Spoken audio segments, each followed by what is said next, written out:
Hello everyone. So today we are going to start a new topic, that is topic 4.6, magnetic field on the axis of a current loop. So if you remember our last lecture, then we did a Biot-Savart's law, and Biot-Savart's law we derived this equation, right? So it tells that if any charge is there, if any current is flowing through a wire, then it produces the magnetic field, and the amount of magnetic field can be given by this equation, right? So what we are going to do, we are going to take a particular shape. यहाँ पे हम लेने वाले हैं एक circular loop, okay, और उसमें से करंट पास हो रहा है, and we are going to find out that how much magnetic field is produced by that loop on the axis, okay, on the axis of that loop, right? So first of all we will draw a loop, right? So ये हो गई हमारी loop,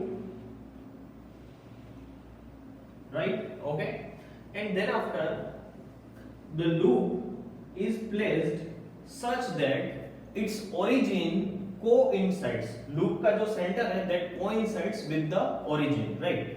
So सबसे पहले हम ले लेते हैं diameter of the loop, so radius of the loop. So let us say the radius of the loop is r, right?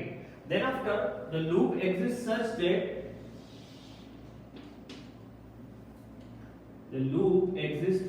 that it is having center at the origin of x y z, right? The loop is placed in yz plane. ये point बराबर से आपको समझना है, ठीक है? आप जो इस बोर्ड को देख रहे हो that is xy plane, आप जो इस ग्रीन कलर को देख रहे हो that is xy plane, but loop है that exists in the yz plane. तो यहाँ पे हमने लूप को प्लेस किया है, right? This is the loop, right? So it exist in the yz plane, right? So now so this is equals to r, fine. दूसरा point क्या है इसमें? दूसरा पॉइंट है कि the point at which we want to measure the magnetic field exist on the axis of the loop. तो ये loop है and this is its axis. अगर आप इसका नॉर्मल फाइंड आउट करोगे, सो it will show you the x axis, right? So it means that the point P exists on the x axis, ठीक है, right? Okay, and I want to find out how much is the electric field at point P. So we have to take a certain distance के P है वो origin से कितना दूर है, right? So I will take that distance as x. मैंने वो distance को x ले लिया है, right? And now I'll assume that the direction of current flow, so वो मैं anti clockwise ले रहा हूँ, मतलब इस direction में. This is the direction of current flow, right? तो हमारी स्ट्रेटेजी क्या रहेगी? If I wish to find out the magnetic field at point P, what is our strategy? I will take small infinitesimal current elements, okay, क्योंकि Biot Savart law से हमें क्या जानने को मिलता है कि if we are having a small element, right, तो उसके कारण हमें कितना मैग्नेटिक फील्ड मिलता है, right? And then after I will obtain the magnetic field due to the current element, and in second step I will obtain the total magnetic field due to this whole loop by integrating this term. इसका जो भी answer आएगा मैं उसको integrate कर दूंगा और मुझे मेरा इक्वेशन है वो मिल जाएगा. सो ये बड़ी सिंपल सी स्ट्रेटेजी है, एक्सपेक्टेड है, right? Okay, so let us start. Now if I wish to find out the distance from any point on the loop, इस लूप में आप कोई भी पॉइंट मार्क कर लो, वहां से अगर मुझे P पॉइंट का डिस्टेंस चाहिए, so here is the point P, right? So that will be the vector r, right? ये बट ऑब्वियस सी बात है, ये एक सर्कल है, ये पॉइंट P है, आप P पॉइंट से कहीं पे भी मार्क कर लो, so it will give you the same distance, right? So let us say that is vector r. One more thing is, let me remind you कि ये लूप है वो yz प्लेन में एग्जिस्ट कर रहा है, राइट? ये yz प्लेन है, ओके. सो ओवर हियर ये जो r है that exists in the xy plane, वो xy प्लेन में एग्जिस्ट कर रहा है. Now I will take one infinitesimal small current element. तो मैंने ये करंट एलिमेंट यहाँ पे कंसीडर किया, right. So what I have to do, I have to draw a tangent, ठीक है। So this is the tangent, ये हो गया tangent, right. And I will say that is the current element जिसको हम IDL से दिखाते हैं, राइट। तो यहाँ पे ये हो गया DL, छोटा सा लेंथ का एलिमेंट है DL, right. Fine. So now as per this Biot Savart's rule law जो है उसके हिसाब से if I wish to write down the magnitudes then I have to make this changes कि मुझे dB का मैग्नीट्यूड चाहिए and over here this all are the scalar quantities, लेकिन DL क्रॉस R का जो आंसर आएगा, okay, so I am just turning it into magnitude, इसलिए मैंने इसको मोड में डाला है, right. Now if I will put this thing in a DL cross R, ठीक है, तो DL और R के बीच में DL exist in a YZ plane, R exist in a XY plane, तो DL और R के बीच में जो एंगल बन रहा है वो 90 डिग्री का है। That means DL cross R का जो आंसर आएगा sin 90 is 1, so this equals to DL into R. So mu 0 by 4 pi into I into DL into R divide by R cube हो जाएगा, right? But as you know over here there is R, ये भी R cube है, so I can put it like this कि ये R square हो जाएगा और मुझे यहाँ पे dB की वैल्यू मिलेगी which is the magnitude, right? तो ये टर्म हमारी क्लियर हो गई। In book this equation is 4.12 के बाद अभी हम कर रहे हैं, ठीक है। So up to this it is clear, right. Now if I will take this, मान लो कि इसको हम पॉइंट A बोल देते हैं थोड़ी देर के लिए, तो ये तो एक ट्रायंगल हो गया OAP, ओके। सो ये ट्रायंगल है, राइट, OA और P, ठीक है। And this is magnitude wise this is equals to R, this is X and this is equals to capital R. So obviously I can apply Pythagoras, I can find out the value of R. So I can say that R square equals to capital R square plus X square, right? Or I can put it like this, small r can be given as R square plus X square raised to 1 by 2. So we will use this, right? So let us put, so mu 0 by 4 pi IDL, R square की जगह पे आएगा capital R square plus X square, right? So that gives you the equation number 4.13 in your book. 4.13 तक हमने कर लिया है। अब स्टार्ट होता है एंगल का सब कैलकुलेशन, ओके। नेक्स्ट जो पोर्शन पार्ट हम करने वाले हैं वो बहुत ही इंपॉर्टेंट है, समझने wise, concept wise, this is very good, so please pay attention, ठीक है। तो स्टार्ट करने से पहले थोड़ा सा मैं आपको एक वेक्टर की बात याद करवा देता हूं। So let us consider that we have two vectors, let us say vector A and B, okay, and let us say this is x axis, okay, और ये हो गई y axis।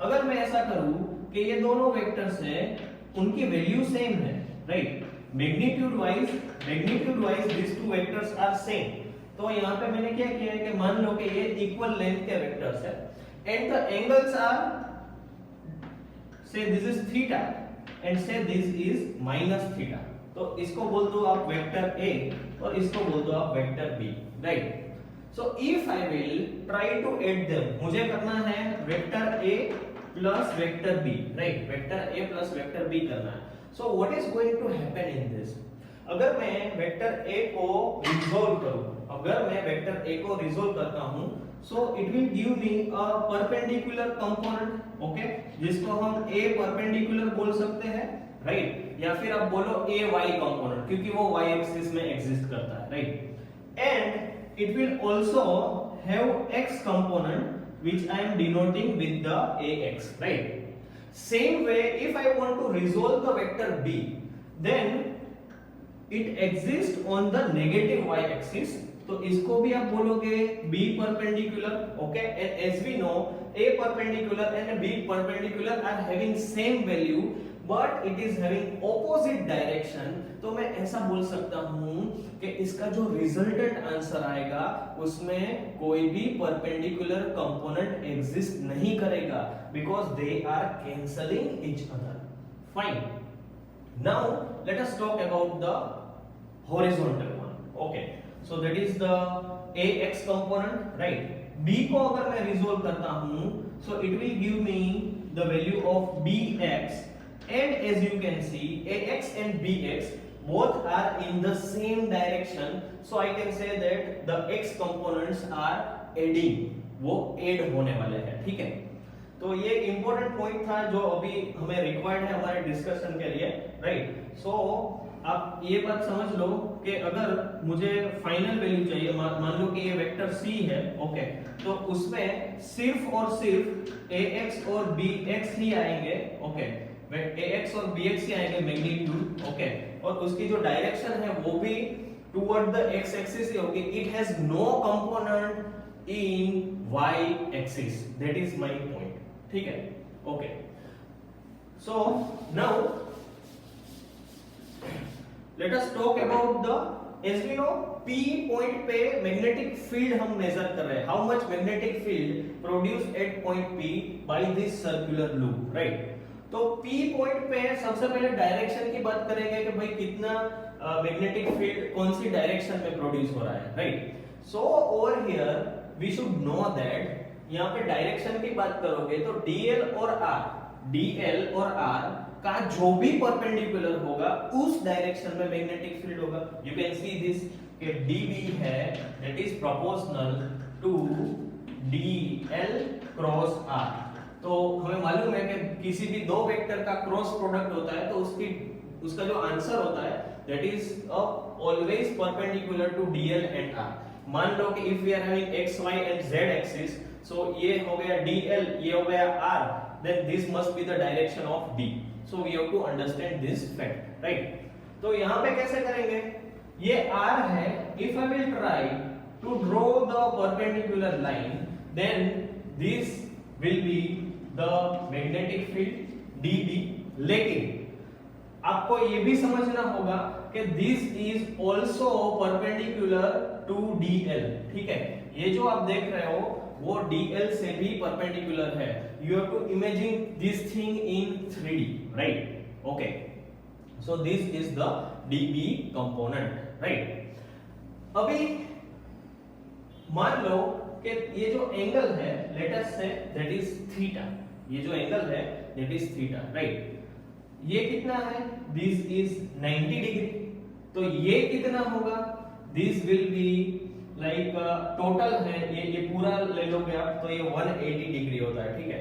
180 डिग्री में से आपको थीटा सब्ट्रैक्ट करना है और 90 सब्ट्रैक्ट करना है, so it is like 180 minus 90 minus theta, so how much it is, तो ये तो 90 माइनस थीटा हो गया, 90 minus theta, so I will write that ये होगा 90 minus theta, right. So if I will ask you then what is this, ये angle कितना होगा, ये वाला हमारे पास ये 90 डिग्री है, ये है 90 minus theta, then how much is this, okay. Then again you will put it in a total, okay. ये ट्रायंगल है, ट्रायंगल में सभी एंगल्स का टोटल है वो 180 डिग्री होता है, right, okay.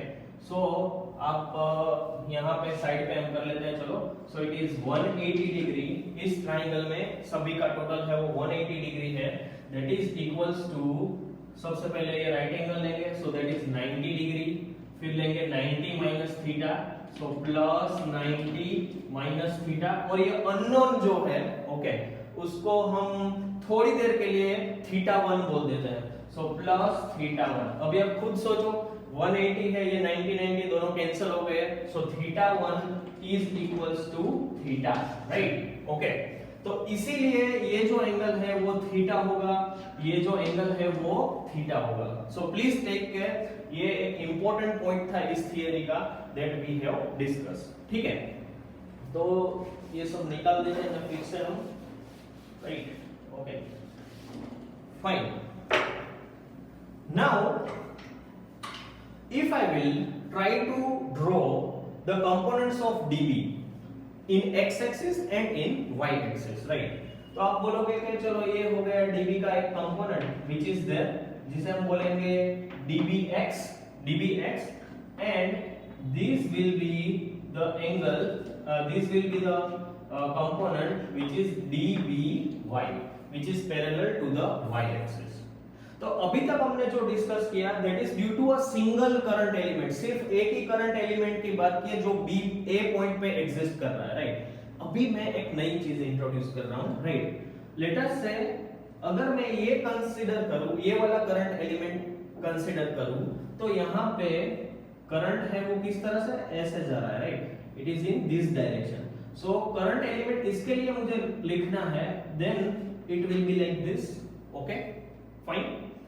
And over here if I will try to draw a line, ठीक है, इस तरह से अगर मैं लाइन ड्रॉ करूं, ठीक है, then what is going to happen, then the contribution due to this will give me a dB component in this direction, right, and I can understand that if I will resolve it तो इसके भी दो components हो गए, and these two components are such that कि ये जो perpendicular वाला पार्ट है वो एक दूसरे को कैंसिल कर देगा। I have just explained it, right?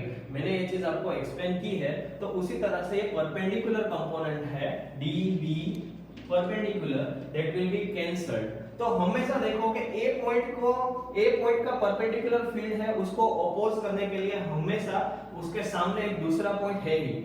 अगर आप ये पॉइंट चूज करते हो तो सर्कुलर में उसके सामने आपको हमेशा एक दूसरा पॉइंट मिलेगा ही जो उसके परपेंडिकुलर कंपोनेंट को कैंसिल कर देता है, right. But if we take a horizontal component then it is always editing, उसमें एडिशन होगा ही, right. So finally I can say that कि जो भी इसका रिजल्टेंट आएगा उसमें सिर्फ और सिर्फ x एक्सिस वाले कंपोनेंट ही है, there are no components for y, right, ठीक है। तो आते हैं अभी cos थीटा की वैल्यू पे, ठीक है।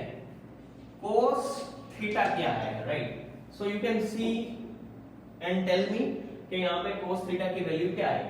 सो एक तो ये हो जाएगा r, ओके, और यहाँ पे जो साइड है हमारी that is equals to capital R, that is the radius of the ring, ठीक है। तो I will put the value of small r की वैल्यू कितनी है, it is r square plus x square raised to 1/2, ठीक है, okay. दूसरी एक बात है कि यहाँ पे हमने जैसा डिस्कस किया कि dBx कंपोनेंट है, dBx, ओके। कोई भी वेक्टर होता है, जैसे कि ये वेक्टर ले लो, ठीक है, उसका x कंपोनेंट होता है ax, राइट। तो ax आप कैसे लिखते हो, ax can be given as vector a cos theta, mod लेना है, ठीक है, ax equals to a cos theta. Same way if I wish to write down the dBx then it will be mod of dB into cos theta, right? So let us use this fact and write down the equation, right? तो लिखेंगे dBx equals to mod dB की value हमारे पास है, this is the value, right? So it is mu 0 by 4 pi, right, into IDL r square plus x square। Now this figure is not required, मैं थोड़ा portion है वो remove कर रहा हूँ यहाँ से, right? Okay, so that I can write down the equation multiplied with the cos theta। So cos theta is this, so it is capital R upon r square plus x square raised to 1/2। अभी आप ये दो term को ध्यान से देखो, right? So this is raised to 1, this is raised to 1/2, so that will result in 3/2, ठीक है। तो mu 0 by 4 pi IDL into r upon r square plus x square raised to 3/2। So अगर book के हिसाब से देखें तो हमने ये पेज नंबर 145 में जो लास्ट इक्वेशन दिया है वो अभी डिराइव किया, ओके। Let us make note that ये जो कंपोनेंट है that is just due to a single element, वो एक सिंगल एलिमेंट का रिजल्ट है, राइट? ओके, सिर्फ एक ही एलिमेंट का है। अभी हमें क्या करना है, पॉइंट नंबर 2 था, point number 2 was now I will integrate it, ठीक है, मैं इसको इंटीग्रेट करूंगा। अभी देखो कि यहाँ पे तो एक सर्कुलर लूप थी, राइट? सर्कुलर लूप थी। If I will keep on adding all small elements dl dl dl dl dl dl dl, right, then what is going to happen? Then it will give me, if I will add them all, then it will give me the circumference, right? So it is as simple as that कि अगर मैं ये dl वाला part है, okay, उसको integrate करूंगा, then it will give me the value of circumference. So circumference कितनी होगी? It will be 2 pi r, right? So I am just putting now the value of 2 pi r.